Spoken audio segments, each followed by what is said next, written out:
To hook or not to hook? This is a question that has plagued many of the great players in the game. Some love the shot and play it as often as possible, like Mark Taylor, while Steve Waugh doesn't. It is a dangerous shot, but if you play it well, it can get you a lot of runs. And away it goes, over the top. You need to be 38 feet tall to touch that.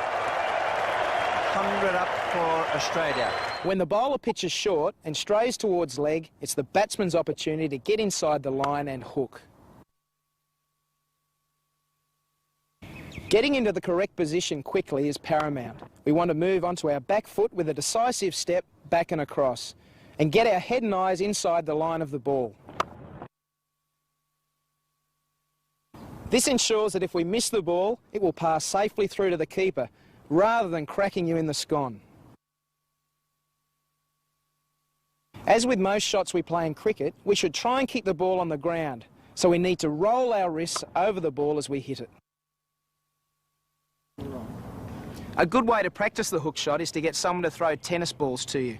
Once you feel comfortable with that, put the necessary protective equipment on and get real cricket balls thrown at you. Keeping in mind the most important thing is to get your head and eyes inside the line of the ball, and to keep the ball on the ground, roll those wrists. So happy hooking. That's up in the air. He's played it nicely though, Paul Collingwood. He's beaten Brad Williams down on the fence.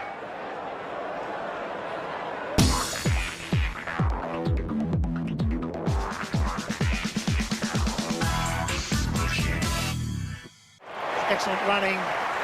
And he's coming back for another one. And he's just home. In my opinion, part of being a good batsman is being a good runner between the wickets. When you're batting, communication is everything. Your calls must be loud and clear. No! Wait there! The three calls we use are yes, no and wait. Never say go because it sounds like no. No! As a rule, if the ball goes in front of the wicket, it's the striker's call. If it goes behind the wicket, it's the non-striker's call. Yes! The non-striker should be backing up every ball. No! You don't have to be a fast runner to be a good runner between the wickets. You can make up time with efficient turns. An efficient turn means getting low in to the crease and also out of the crease, making the most of the length of your bat and the handle.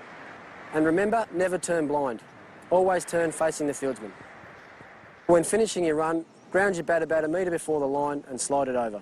So work hard on your running between the wickets. Doing so could add 10 to 20 runs to your total, which could be the difference between winning and losing the game.